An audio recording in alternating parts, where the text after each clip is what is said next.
And that's a wrap on January. This month went by so fast. Also, sorry for the quality of this video. It is on my computer. Yeah. I read 11 books this month. And let's go through them. So the first book I read was 1984 by George Orwell. Wasn't a huge fan of it. I just found it very slow to read through the political concepts. Yeah. The next one I read, or the next 5 I read, I did for the TikTok viral video. If you haven't seen that, go watch that. I went into more detail. I'll just go quickly through them.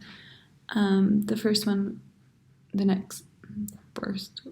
of those 5. The second one I read, The Midnight Library by Matt Haig.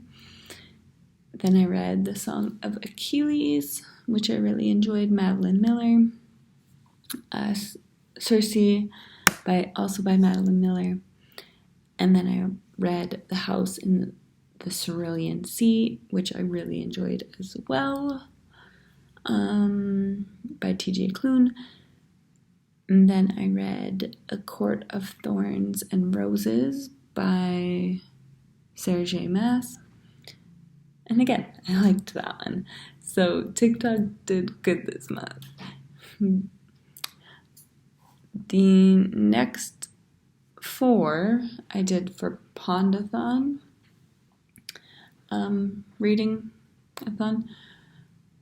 Readathon. I also included The House in the Cerulean Sea for that one because diverse books was their quest for this month. So that counted for TJ. So I read Wonder by Christina C. Jones, and oh my gosh, I liked that book. Didn't quite realize until the end of the book that it was Alice in Wonderland retake. I don't know why it didn't clue in earlier, but yeah, it took me to the end. And then, so after, obviously, it was the end of the book. So I kept, the whole night and the whole next day after reading it, I was like, wait, so that's that character. Oh, that's that. Oh, just making connections in my brain. So I think that'll be on the reread list, just because I liked it, but I want to see, read it again just to catch all those connections, because it was really good retelling. And then the next one I read was Something Like Summer by J. Bell, also for diversity. I liked I was trying to remember.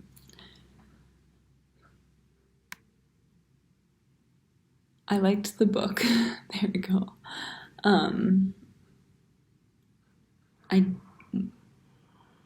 When I was Googling it afterwards, I was like, oh, there's a movie too. Watch the movie. And then I was like, shouldn't have done that. It wasn't as good. It was low budget and yeah. But I did like the music in that part. So I was trying to remember if this one was from different perspectives, but now I remember. All his perspective. There's different books in the series from different perspectives. That's what it is. Okay. And the next book is why I was confused about the perspectives. I read Wild Seed by Octavia E. Butler. I liked it, but I sometimes got confused with the perspectives. Like, they would just start going off, and it wouldn't be like, this is who's speaking now. You just have to figure it out. So that I didn't really like, and the pacing I didn't like. No, how do I phrase this? I wasn't a fan, like, I didn't get connected to the characters. So that makes it harder to read because you're not connected to it. Like, it was a good book, good story. I liked the plot.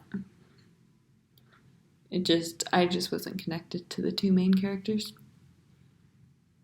Just my opinion. And, the next one I read was Indigenous I Am.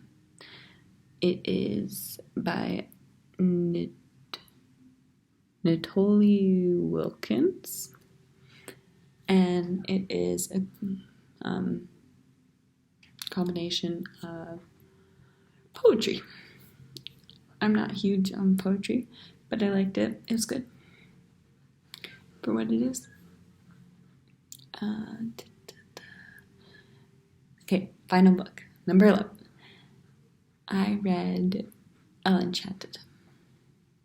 Watched the movies multiple times and never read the book.